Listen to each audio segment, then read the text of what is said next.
മുഗൾ സുൽത്താൻമാരുടെ ആസ്ഥാന നഗരിയിൽ നിന്നും അവരുടെ നാട്ടുരാജ്യങ്ങളിലേക്കാണ് റോസായ ഹിന്ദിന്റെ ഈ എപ്പിസോഡ് നിങ്ങളെ കൊണ്ടുപോകുന്നത്.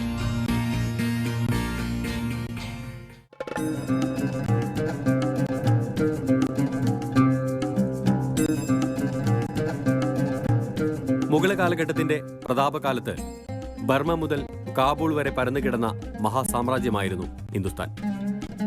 മുഗളരുടെ സമ്പ്രദായങ്ങളും ആചാരങ്ങളും നാട്ടുരാജ്യങ്ങളിലെ മുസ്ലിങ്ങളിലും സ്വാധീനം ചെലുത്തി. ഉറുദു ഭാഷയിൽ പറഞ്ഞാൽ മുഗളരുടെ റസം ഓ റിവാജ് ആയിരുന്നു അന്നത്തെ ജനങ്ങളും അംഗീകരിച്ചത്.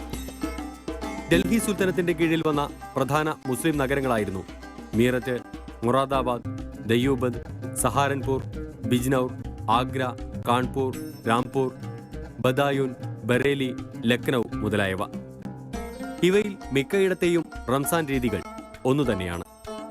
മുസ്ലിങ്ങളിലെ പ്രധാന വിശ്വാസ ശാഖകളിലൊന്നായ ഹനഫി മദ്ഹബ് അനുസരിച്ചാണ് ഈ നഗരങ്ങളിലെല്ലാം ജനങ്ങൾ റംസാൻ വ്രതം ആചരിക്കുന്നത്. പള്ളി ഇമാമുമാർക്ക് വലിയ സ്വാധീനമാണ് പൊതുവെ ഉത്തരേന്ത്യയിലുള്ളത്. തൊപ്പി, ഷെർവാണി മുതലായ വേഷങ്ങൾ രാജഭരണ കാലഘട്ടത്തിൽ നിന്നും കടം കൊണ്ടതാണെങ്കിലും കാലക്രമേണ അവ വിശ്വാസത്തിന്റെ ഭാഗമായി മാറി. തൊപ്പിയിടാതെ നമസ്കരിക്കുന്ന ആളുകൾ ഈ ഭാഗങ്ങളിൽ ഇല്ല എന്ന് തന്നെ പറയാം. തൊപ്പിയും കുർത്തയും എന്ന അടിസ്ഥാന വേഷം നിലനിന്നപ്പോൾ തന്നെ ഓരോ പ്രദേശത്തിന്റെയും ഭാവനയ്ക്കനുസരിച്ച് അവയുടെ നിർമ്മാണ കലയിൽ അങ്ങിങ്ങ് നേരിയ വ്യത്യാസങ്ങളുണ്ടായി. രാംപൂരിലെ തൊപ്പിയും ലക്നൌവിലെ തൊപ്പിയും ഒരേ മാതൃകയിലല്ല ഉണ്ടാക്കുന്നത്.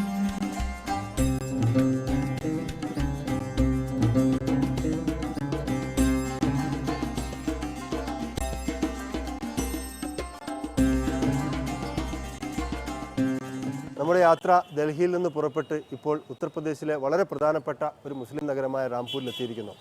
1874 നവാബ് ഫസ്ലുല്ല ഖാൻ നിർമ്മിച്ച റാംപൂരിലെ വളരെ പ്രശസ്തമായ ജാമിയ മസ്ജിദിന് മുമ്പിലാണ് ഇപ്പോഴുള്ളത്. പക്ഷേ വളരെ അത്ഭുതകരമെന്ന് തന്നെ പറയണം. ഡൽഹിയിലെ ജുമാ മസ്ജിദിൽ ചിത്ലി ഖബറിലെയും പുരാനി ഡൽഹിയിലെയും വ്യത്യസ്ത കുടുംബങ്ങൾ വൈകുന്നേരത്തെ സമയത്ത് ഇഫ്താറിന് വേണ്ടി മസ്ജിദിൽ എത്തുന്ന പതിവാണ് ഉള്ളതെങ്കിൽ ഇവിടെ തീർത്തും വ്യത്യസ്തമായ ഒരു കാഴ്ചയാണ് കാണാനുള്ളത്. ബാങ്ക് കൊടുക്കാൻ ഇനി ഏതാനും മിനിറ്റുകൾ മാത്രമേ ബാക്കിയുള്ളൂ. ഇത്ര മനോഹരമായ പുരാതനമായ ഈ പള്ളിയുടെ മുറ്റത്ത് ഒരു ഇഫ്താർ പോലും നടക്കുന്നില്ല എന്ന വളരെ അത്ഭുതകരമായ ഒരു വാർത്തയാണ് റാംപൂരിൽ നിന്ന് നമുക്ക് കാണാനാവുന്നത്. റാംപൂരിലെ പരമ്പരാഗത രീതി അനുസരിച്ച് ആളുകളെല്ലാം തന്നെ ബാങ്ക് കൊടുക്കാനാവുന്നതോടുകൂടി വീടുകളിലേക്ക് പോവുകയും അവിടെ ഇഫ്താർ നടത്തുകയും ചെയ്യും എന്നാണ് നമ്മോടൊപ്പമുള്ള ഈ ആളുകൾ പറയുന്നത്. ഇവരെല്ലാം തന്നെ സ്വന്തം വീടുകളിലേക്ക് പോകാൻ വളരെ ധൃതിപ്പെട്ട് തയ്യാറെടുത്ത് നിൽക്കുന്ന കാഴ്ചയാണ് റാംപൂരിലുള്ളത്. സാംസ്കാരികമായി ഏറെ വ്യത്യാസപ്പെട്ടു നിൽക്കുന്ന റാംപൂർ നഗരത്തിൽ മോത്തി മസ്ജിദ് എന്ന ഈ ഒരു പള്ളിയിൽ മാത്രമാണ് ഇഫ്താർ നടക്കുന്നത്.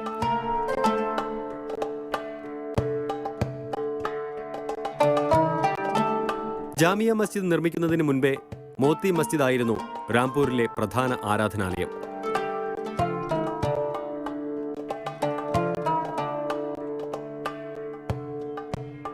ചെറുതെങ്കിലും 300-ലേറെ വർഷം പഴക്കമുള്ള പള്ളിക്ക് ഇപ്പോഴും പഴയ ചാരുത ബാക്കിയുണ്ട്. ഇവിടെ ഇമാം സംഘടിപ്പിക്കുന്ന ഇഫ്താറിൽ നഗരത്തിലെ ദരിദ്രരാണ് പങ്കെടുക്കാൻ എത്തുന്നത്.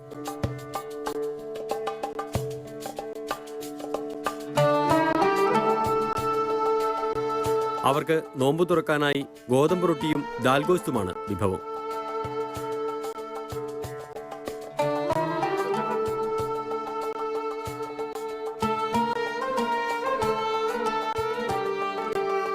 പരിപ്പും ബീഫും ചേർത്ത് തയ്യാറാക്കുന്ന ഈ കറി പൊതുവെ ഉത്തരേന്ത്യയിൽ വ്യാപകമാണെങ്കിലും റാംപൂരിലേത് രുചി കൊണ്ട് വേറിട്ട് നിൽക്കുന്നു.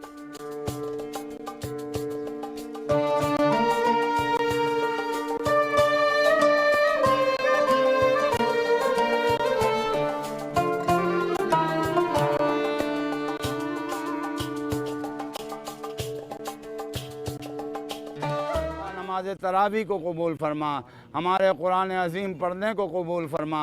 या अल्लाह हमारी हर इबादत को कबूल फरमा। मौला तू दाना बीना है, सब कुछ तुझे आया है। या अल्लाह तू दिले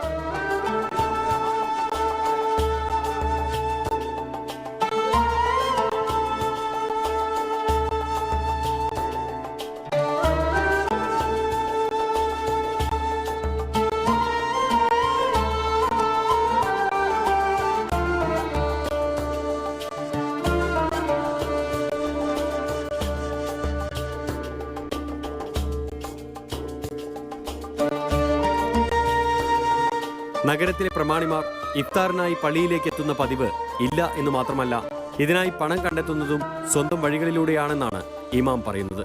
बहरहाल हम न किसी से चंदा लेते हैं, न कोई मांगते हैं. अल्लाह हमें देता है कारोबार से, वो अल्लाह हमसे पैसे खर्च कराता है. बहरहाल हम किसी से मांगने ही नहीं जाते पैसे कि आप हमें चंदा दे दो. तो अल्लाह के इंतज़ाम है, जो वो चाहता है वो होता है.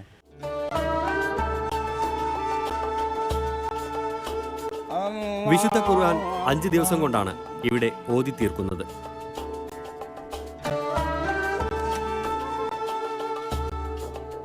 അഞ്ചാം ദിവസത്തെ തറാവീഹ് ആഘോഷത്തിന് വേണ്ടിയാണ് ഈ ലഡു ഉണ്ടാക്കുന്നത്.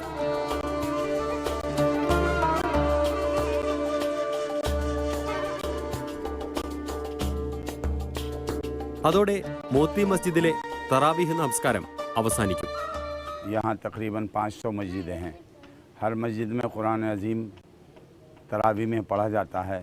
किसी मस्जिद में, जैसी मोती मस्जिद है, इसमें पाँचवा रोज़ा छठी तरावी में ख़त्म होता है. अक्सर ज़्यादा मस्जिदों में हमारे यहाँ 10 दिन में भी कुरान ख़त्म होता है.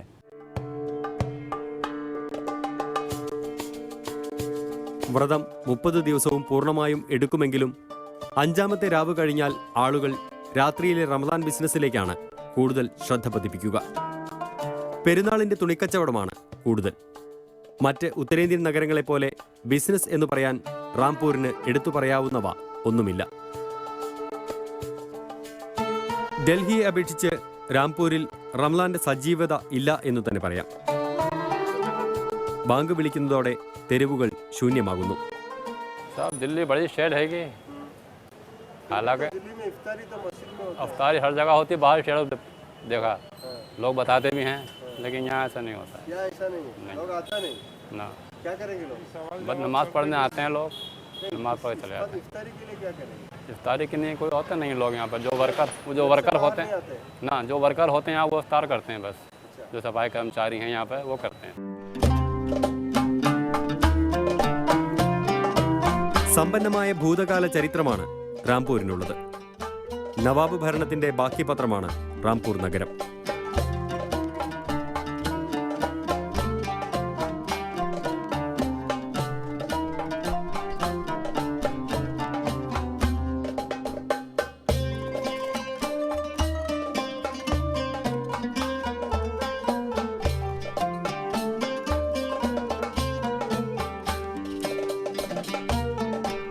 ഇടിഞ്ഞു വീഴാറായ പുരാതന സ്മാരകങ്ങൾ നഗരത്തിൽ ഉടനീളം കാണാനാവും.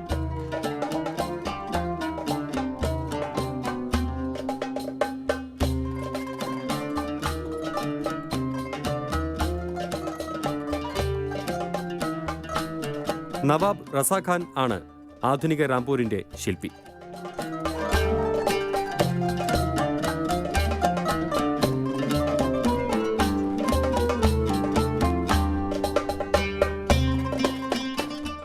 റാംപൂരിൻ്റെ മുസ്ലിം ചരിത്രത്തിന് ഈ ലൈബ്രറിയുമായി വളരെ അഭേദ്യമായ ബന്ധമുണ്ട്.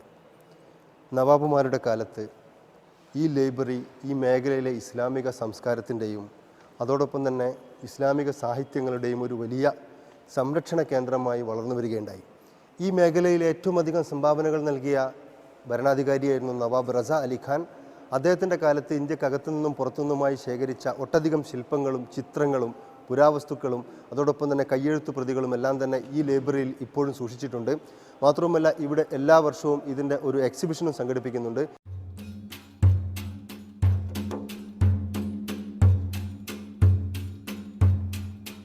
റസാഖാന്റെ പേരിൽ അറിയപ്പെടുന്ന ഈ ലൈബ്രറി ഒരു കാലത്ത് റാംപൂരിന്റെ ഭരണസ്ഥിരാ കേന്ദ്രമായിരുന്നു. ലൈബ്രറി നഗരജീവിതത്തിന് വിലപ്പെട്ട സംഭാവനകൾ നൽകിയതായി പ്രൊഫസർ SM അസീസുദ്ദീൻ ഹുസൈൻ പറയുന്നു.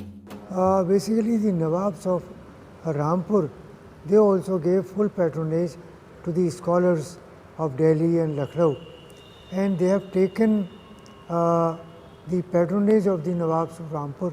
They lived in Rampur and the adjoining towns like Moradabad, Amroha, and some other towns also, and they worked there.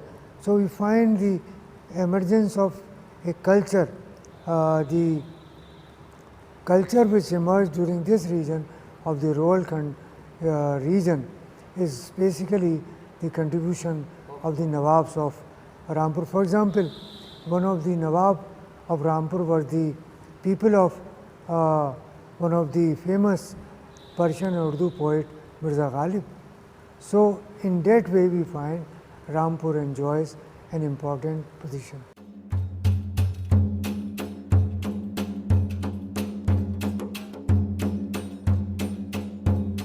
റമദാനിലെ അവസാനത്തെ ആഴ്ചയിൽ എല്ലാ വർഷവും നടക്കുന്ന ഖുർആൻ എക്സിബിഷൻ കാണാനായി ആയിരങ്ങൾ റാംപൂരിലെത്താറുണ്ട്. रामपुर के अंदर रमज़ान का महीना एक ख़ास अहमियत रखता है कि हर शख्स जो है वो इबादत के साथ साथ और भी दूसरी चीज़ों में मशगूल रहता है। उसी को देखते हुए हमारी लाइब्रेरी के अंदर मखतूतों के साथ साथ कुरान शरीफ के नादिर मखतूतात भी हैं, उनकी हम रामपुर के अवाम के लिए ख़ास तौर से रमज़ान के महीने में कुरान की एग्ज़िबिशन लगाते हैं, जिसमें हमारे पास हज़रत अली करमल्लाहु वजहू के हाथ का लिखा हुआ कुरान शरीफ है। उसके अलावा हज़रत मूसा रज़ी ताला अन्हु के हाथ का लिखा हुआ ये कुरान है, आप जो देख रहे हैं ये ख़त कूफ़ी कहलाता है और ये भी पार्चमेंट पर लिखा हुआ है कुरान। ഇന്ത്യൻ സ്വാതന്ത്ര്യ സമര ചരിത്രത്തിൽ എടുത്തു പറയാവുന്ന ഒരു സംഭാവനയും പക്ഷേ റാംപൂരിന് നൽകാനായില്ല.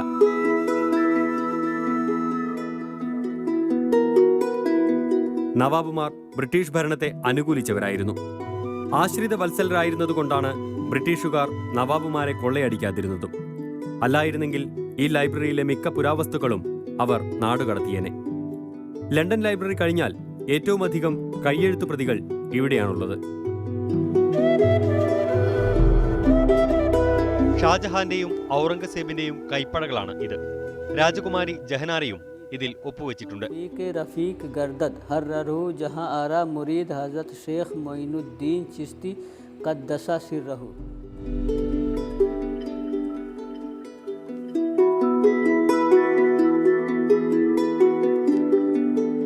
മുഗൾ കാലഘട്ടത്തിലെ ചിത്രങ്ങളും ഗ്രന്ഥങ്ങളും റാംപൂരിൽ നിധി പോലെ കാത്തുസൂക്ഷിക്കുന്നു. देखिए, असल में नवाब जो थे वो यकीनी तौर पे उनकी रियासत जो थी वो अंग्रेज़ों के तवस्सुत से ही कायम थी। तो आज़ादी के वक्त आम तौर से अंदरूनी तौर पे इन्होंने दोनों जो तारीख़ की किताबों से अंदाज़ा होता है कि दोनों पहलू को इन्होंने इख्तियार रखा। उन्होंने जो उसको सो कॉल्ड बागी कहे जाते थे या आज़ादी के मतवाले कहे जाते थे, उन लोगों की भी दर पर्दा उन्होंने मदद की। ऐसे डॉक्यूमेंट्स मौजूद हैं, लेकिन खुले तौर पे उन्होंने अंग्रेज़ों की हिमायत की थी और अंग्रेज़ों को यहाँ के जो एक्टिविटीज़ रही है खुफिया तौर पे उसको भी ख़बरें पहुँचाते थे। और ये मसलहत का तकाजा था, वरना ये रियासत भी ख़त्म हो जाती जैसा कि और दूसरी रियासतें ख़त्म हो गई थी, इतनी बड़ी मुग़ल हुकूमत ख़त्म हो गई थी। अब ये रियासत बाकी रही कि ये तहज़ीब तमद्दुन कल्चर वगैरह भी बाकी रहे उनके ज़रिए से। तो ये मसलहत का जो तकाजा उनका रहा है।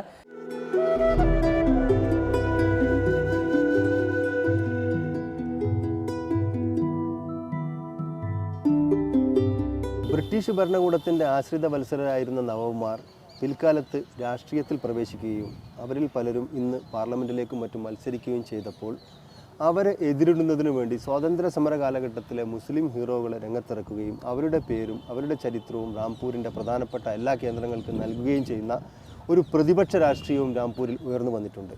എന്തായാലും റാംപൂരിലൂടെ നടക്കുമ്പോൾ നമുക്ക് ഉടനീളം കാണാനാവുന്നത് ഇവിടുത്തെ ബസ് സ്റ്റാൻഡിന്, ഇവിടുത്തെ റോഡുകൾക്ക്, ഇവിടുത്തെ കവാടങ്ങൾക്ക് എല്ലാം തന്നെ ഇന്ത്യൻ സ്വാതന്ത്ര്യ സമരത്തിലെ പ്രധാനപ്പെട്ട സേനാനികളുടെ ധീരസ്മരണയുണർത്തുന്ന പേരുകൾ നൽകിക്കൊണ്ടാണ് ഇപ്പോൾ ഇവിടെ ഈ മണ്ണിൽ, അതായത് റാംപൂരിൻ്റെ മണ്ണിൽ രാഷ്ട്രീയം മുന്നോട്ട് പോകുന്നത് എന്നും അത് ചില കേന്ദ്രങ്ങളെ തകർക്കുകയും ചില കേന്ദ്രങ്ങളെ വളർത്തിക്കൊണ്ടുവരികയൊക്കെ ചെയ്യുന്ന സ്വാതന്ത്ര്യ സമരവുമായി ബന്ധപ്പെട്ടുള്ള ഒരു രാഷ്ട്രീയമാണ് ഇന്ന് റാംപൂരിൽ നിറഞ്ഞു നിൽക്കുന്നത്.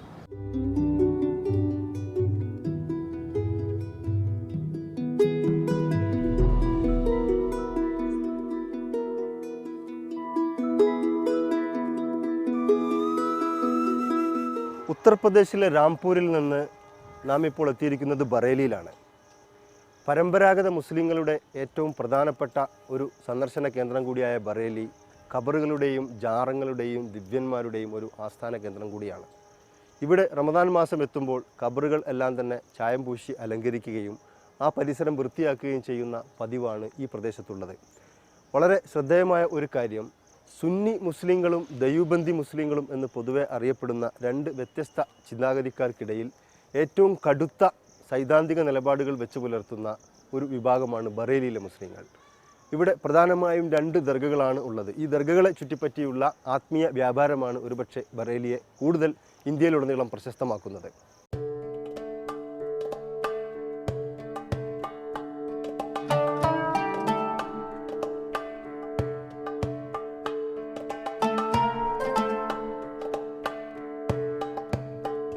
പോയ നൂറ്റാണ്ടിന്റെ തുടക്കത്തിൽ ജീവിച്ച ഹനഫി പണ്ഡിതനായ റസ അഹമ്മദ് ഖാൻ എന്ന ആല ഹസ്രത്തിന്റെ പേരിൽ അറിയപ്പെടുന്ന മുസ്ലിം ശാഖയുടെ ആസ്ഥാന കേന്ദ്രമാണ് ഇത്. ബറേൽവികൾ എന്നാണ് ഇവർ അറിയപ്പെടുന്നത്. സൂഫി ചിന്താഗതിയുടെ തുടർച്ചയായിരുന്നു റസാഖാന്റെ കാഴ്ചപ്പാടുകൾ. അഹമ്മദ് റസാഖാൻ നിഷിദ്ധമാക്കിയ കാര്യങ്ങളിൽ ദർഗകളിലെ പ്രദക്ഷിണവും സുജൂദും കവാലിയുമൊക്കെ ഉൾപ്പെടുമെങ്കിലും റസാഖാന്റെ ദർഗയിൽ പോലും ഇന്ന് ആളുകൾ ഖബറിടത്തിൽ നെറ്റിവെച്ച് നമിക്കുന്നു. റസാഖാന്റെ മക്കൾ പിൽക്കാലത്ത് തമ്മിലടിച്ച് പിരിഞ്ഞപ്പോൾ രൂപീകരിക്കപ്പെട്ട ബറേൽവികളുടെ മറ്റൊരു അധികാര കേന്ദ്രമാണ് ഖാനേഖാൻ. ആല ഹസ്രത്തിന്റെ ദർഗയിൽ വ്യക്തികളുടെ ഫോട്ടോ എടുക്കുന്നത് അനുവദിക്കില്ലെങ്കിലും ഖാനേഖാനിൽ അതിന് വിരോധമില്ല. ഖാനേഖാനിലെ പ്രധാന ദിവ്യനാണ് ഈ എഴുന്നള്ളുന്നത്. ഖബറുകളുടെ മുമ്പിലും വ്യക്തികളുടെ മുമ്പിലും ആളുകൾ സുജൂദ് നടത്തുന്നത് തീർത്തും സാധാരണമായ ആചാരം മാത്രമാണ് ഇവിടെ. ഹിന്ദുക്കളും മുസ്ലിങ്ങളുമൊക്കെ ഈ ദർഗകളിൽ ഒരുപോലെ സുജൂദ് നടത്താനെത്തുന്നു.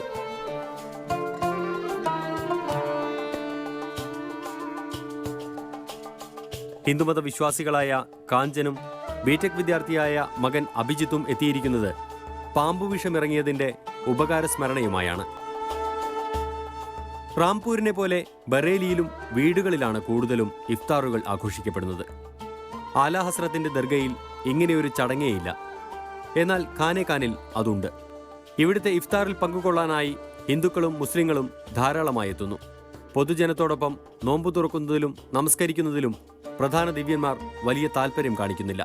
सबसे बड़ी खासियत खानका की है कि गैर मुस्लिम भी बड़ी तादाद में हिंदुस्तान के गोशे गोशे से आते हैं और वो शरीक होते हैं. बड़े अकीदतमंद हैं यहाँ पर और बड़ा एहतराम करते हैं खानका का. और ख़ास तौर से यहाँ पर 17 रमज़ान से लेकर 21 रमज़ान तक बहुत बड़े पैमाने पर रोज़ादारों के लिए रोज़ा के इफ्तार का इंतज़ाम होता है, खाना होता है. यहाँ पर सबके लिए खाना है. तो ये तो समझ में आ जाए कि साहब सूफिया किराम में ने की क्या तालीमात हैं. उन्होंने तो हर किसी को गले लगाया बिला तफरीक़ मज़हब व मिलत. तो हम तो चाहते हैं मजहबी रवादारी रहे, आपसी मेल मोहब्बत रहे, क्योंकि इस्लाम के अंदर तो 3 दिन से ज़्यादा मन मुटाव ज़रूर है ही नहीं है. तो हम क्यों रखें, हम क्यों उससे महरूम रहें उसकी नेमतों से बरकतों से. റമദാനിലെ മിക്ക ദിവസങ്ങളിലും ഇവിടെ പലതരം ആചാരങ്ങൾ അരങ്ങേറുന്നു. ഇമാം ഹുസൈന്റെയും പ്രവാചകപുത്രി ഫാത്തിമയുടെയുമൊക്കെ ആണ്ടുകൾ അറബ് നാടുകളിൽ പോലും കാണാനാവില്ല. പക്ഷേ ഖാനേഖാൻ ഇങ്ങനെയുള്ള ഒരു ദിവസവും വിട്ടുപോകാറില്ല. ബറേലിയിലെ സാംസ്കാരിക ജീവിതത്തിൽ മുസ്ലിങ്ങൾ നിർണായകമായ സ്വാധീന ശക്തിയാണ്. നഗരത്തിലെ പ്രധാനപ്പെട്ട ബിസിനസ്സുകളായ എംബ്രോയിഡറിയിലും പട്ടം നിർമ്മാണത്തിലും മുസ്ലിങ്ങളാണ് കൂടുതൽ. ബറേലിയിലെ പട്ടങ്ങളാണ് ഇന്ന് ഇന്ത്യൻ നഗരങ്ങളിലേക്ക് എത്തുന്നത്. बरेली का ये मशहूर मांझा जो कॉटन से और हाँ कारीगर अपने मुख्तलिफ़ किस्म की जड़ी बूटियों का लुद्दी और चावल मिला करके हाथों से बनाते हैं. और ये मांझा पूरी दुनिया में ये मांझा जो है मशहूर है.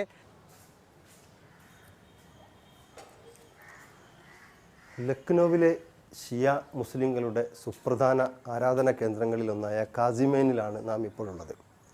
കാസിമേനിൽ നോമ്പ് തുറ സജീവമല്ലെങ്കിൽ പോലും റമദാൻ മാസത്തിലെ എല്ലാ പ്രധാനപ്പെട്ട ആക്ടിവിറ്റികളുടെയും എല്ലാ പ്രധാനപ്പെട്ട ഇവരുടെ ചടങ്ങുകളുടെയും ആത്മീയ തലസ്ഥാനമെന്ന് നമുക്ക് വിശേഷിപ്പിക്കാൻ കഴിയുന്നത് ഈ കാസിമൈൻ എന്ന ഈ കേന്ദ്രത്തെയാണ്. കാസിമൈനിൽ പക്ഷേ അമുസ്ലിങ്ങൾക്ക് പ്രവേശനമില്ല എന്നതാണ് ഇവിടുത്തെ ഏറ്റവും പ്രധാനപ്പെട്ട ഒരു സവിശേഷത. ഏകദേശം 20 ദശലക്ഷം ഷിയ മുസ്ലിങ്ങൾ ഇന്ത്യയിലുണ്ടെന്നാണ് കണക്കുകൾ പറയുന്നത്.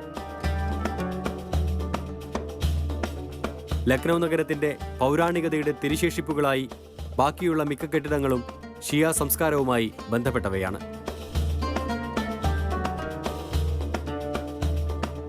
ഔദിലെ നവാബായിരുന്ന ആസഫുദ്ദൗള സ്ഥാപിച്ച ഇമാം ബാരയാണ് ഇത്.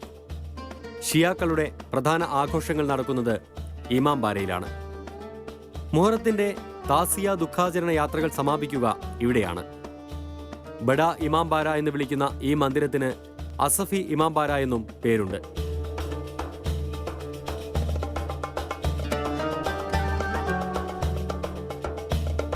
മറ്റൊരു പ്രധാന കേന്ദ്രമാണ് ചോട്ട ഇമാംബാര.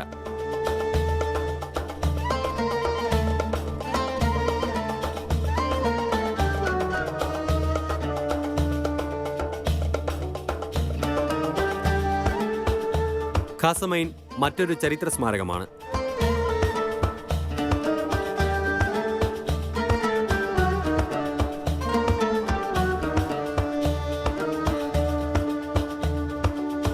ജാമിയ മസ്ജിദ് ഷിയാക്കളുടെ സാമൂഹിക ബോധത്തിന്റെ കൂടി അടയാളമാണ്.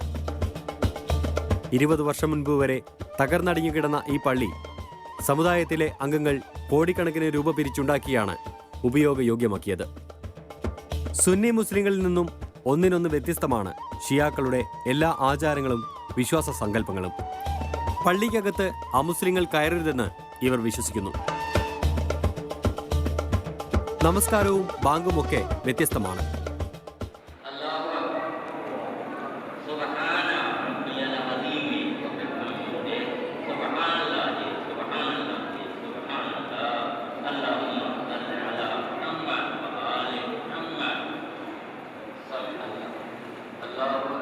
സുദീർഘമായ ഈ ബാങ്കിൽ ഒട്ടനേകം കാര്യങ്ങൾ വിളിച്ചു പറയുന്നുണ്ട്.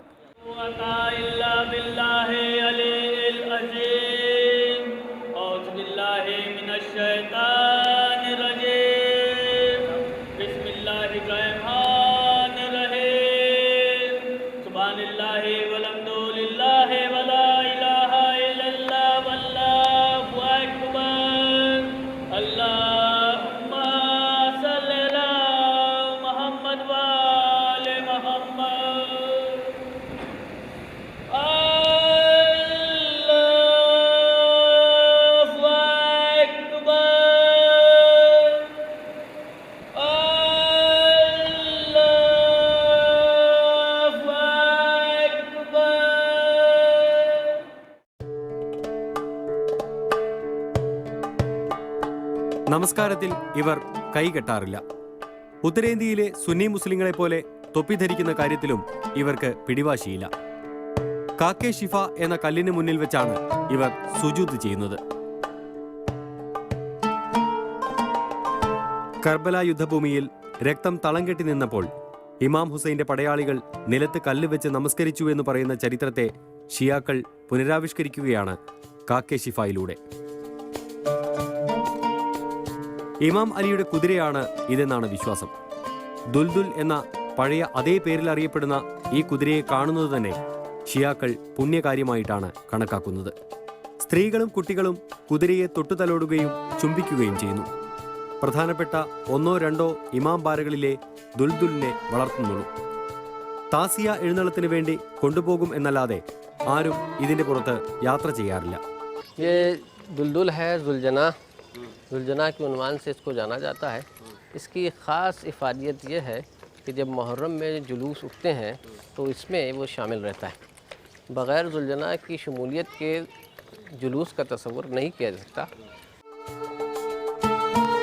ഷിയാക്കളുടെ റോസാവിശേഷങ്ങളും തികച്ചും വ്യത്യസ്തമാണ്.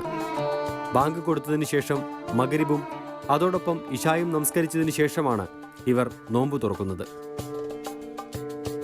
റംദാനിൽ ഉച്ചയ്ക്കും വൈകിട്ടുമുള്ള നമസ്കാരങ്ങളും ഇവർ ഒന്നിച്ച് നിർവഹിക്കുന്നു.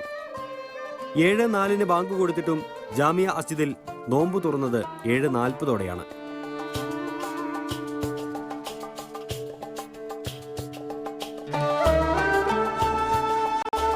ഇതുവരെ കാണാത്ത അനുഷ്ഠാനങ്ങളും ആചാരങ്ങളുമാണ് ഷിയാക്കളുടേത്.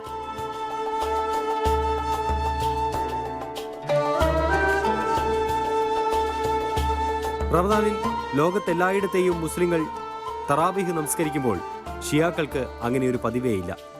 ലോക മുസ്ലിങ്ങൾ ലൈലത്തുൽ ഖദ്റിനെ പ്രതീക്ഷിക്കുന്നത് അവസാനത്തെ 10 ദിവസമാണെങ്കിൽ ഷിയാക്കൾ 19-നും 23-നുമാണ് പ്രാധാന്യം കൽപ്പിക്കുന്നത്. यहाँ पर खुसूसी प्रोग्राम एक तो शब क़द्रों का 3 दिन का होता है, 19 की शब, 21 की शब और 23 की शब। 23 की शब में तो पूरी रात यहाँ पर लोग रहते हैं और सुबह को नमाज पढ़कर ही अपने अपने घर को जाते हैं।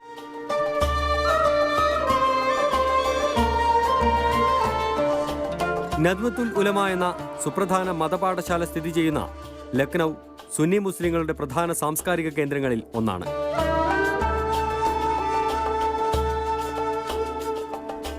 ഉത്തരേന്ത്യൻ നഗരങ്ങളെപ്പോലെ ലക്നൌവിലും റംലാന്റെ ചടങ്ങുകളും മാർക്കറ്റുകളും സജീവമാണ്.